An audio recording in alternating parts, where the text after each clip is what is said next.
عايزة تعملي وصفة جديدة حلوة الكل ياكلها على الفطار وما تباتش وما تتركنش. عايزة تظبطي الأكلات مع بعضيها وإيه يمشي مع إيه. يلا تعالي. النهاردة هنعمل وصفة من أحلى ما يكون بإذن الله. هنعمل مع بعض بيكاتا اللحم بالمشروم بالصوص البني. تجديد بقى، مش كله محشي خضار وصواني، لا، حاجة كده بالصوص تقدري تعملي معاها شوية رز أبيض وتبقى خلصت القصة على شوية شوربة ومعجنات وتمام التمام.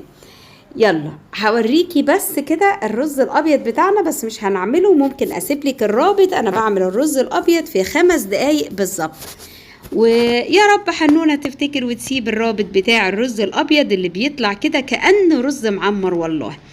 يلا يا ست الكل، عشان تعرفي هنعمل الطبق الحلو ده ازاي في منتهى البساطة. لو متأخرة على الفطار الطبق ده تعمليه في أقل من نص ساعة، والله أقل من نص ساعة ويبقى فطارك جاهز.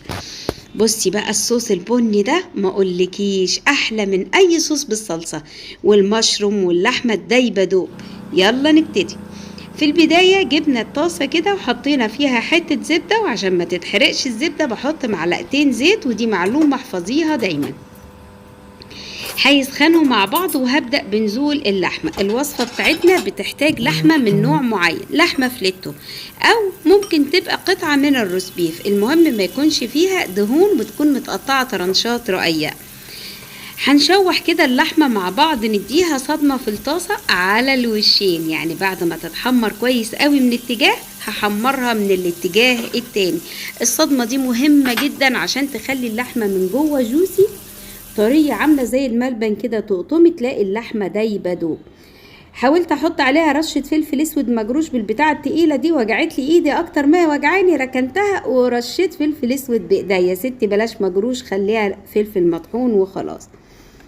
ورشة ملح بسيطة جدا. الناحية دي احمرت كويس قوي، اقلبي على الناحية التانية وبرضو استنيها لحد ما تاخد لون حلو قوي.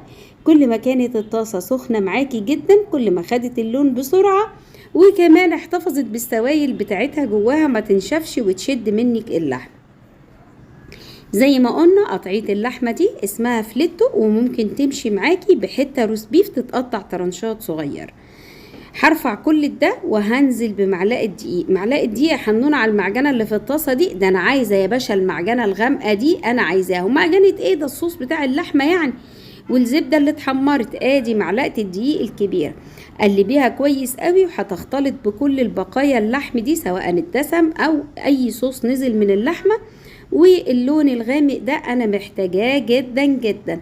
اديناها كوباية مية، حنونة لونها فاتح. كل ما هتقلبيها لونها هيغمق. ليه بقى؟ لان الحاجات اللي اتحرقت دي بتدوب في الصوص، هيغمق ويتقل كده ويبقى عسل. ما عرفتيش تدوبي الحاجات كويس وحسيت الدنيا مكلكعة تقدري تصفيه. انا عن نفسي صفيته عشان ولادي بيزهقوني من الحاجات الصغيرة اللي بتضايقهم دي، فصفيته. بصي لما والله العظيم ما اضفت اليه اي حاجة، هو ده لونه بعد ما صفيته كويس جدا. طب هتحطي له ايه يا حنان؟ ولا حاجه، هو فيه ملح وفلفل اسمر ورشه حبهان. هنرجع ننزل باللحمه بتاعتنا بعد ما غلي وتقل كده وبقى ايه. الصوص ده على فكره يا جماعه بيتباع غالي جدا في السوبر ماركت. اسمه ايه الصوص ده؟ اللي يعرف اسمه يقولي. اسمه صوص دي مجلاس. خلاص افتكرت، معلش بقى. اسم الصوص دي مجلاس، بيتباع بودر كده عشان يغمق، بس انا ما بحبش اجيبه، بحب اعمله كده بايديا وتبقى طعمه وريحته لحمه بيور، يعني مش اضافات ولا نكهات ولا القصه دي. وطبعا لما بتكوني جايبه اللحمه كويسه وحته حمرا بتديكي نتيجه حلوه جدا جدا. ايه اللي هنعمله دلوقتي بعد ما حطينا اللحمه تاني؟ انا مستنيه بس تبقبق كده وتحسسني انها غليت، هبدأ انزل بالمشروم بتاعي. مش عايزة اقولك ان المشروم ده اختياري، بس لو ما بتحبيهوش خلاص ما تحطوهوش، لكن هي الوصفة اساسها اسمها بيكاتا بالمشروم. خلاص المشروم ده معلبات. لو انت جايبه مشروم فريش من اللي منتشر حاليا في الاسواق تقطعيه طرنشات وتديله غلوه بشويه ميه وليمون عشان يبقى لونه فاتح وحلو كده، وبعدين تضيفيه. يعني ما تضيفيش المشروم اللي انت جايباه فريش في اي حاجة الا لما ياخد غلوة بالليمون الاول ويبقى مقطع طرنشات، او لو سليم وهتعمليه زي الكلاوي كده بحتة زبدة.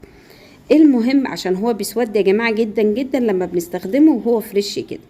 معلومة قلت اقولها لكم، والارزاق على الله.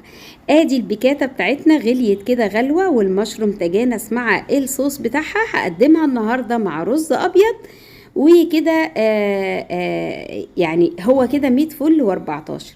طبعا انا مقدمة حاجات كتيرة تاني معاها على السفرة، بس انا عايزة اقولك ان دي الوصفة الاساسية بتاعتي النهاردة، وبتتاكل بالصوص مع الرز الابيض. الرز الابيض بتاعنا بيتعمل في 5 دقايق بالظبط. لو في وقت هقولك عليه بيتعمل ازاي.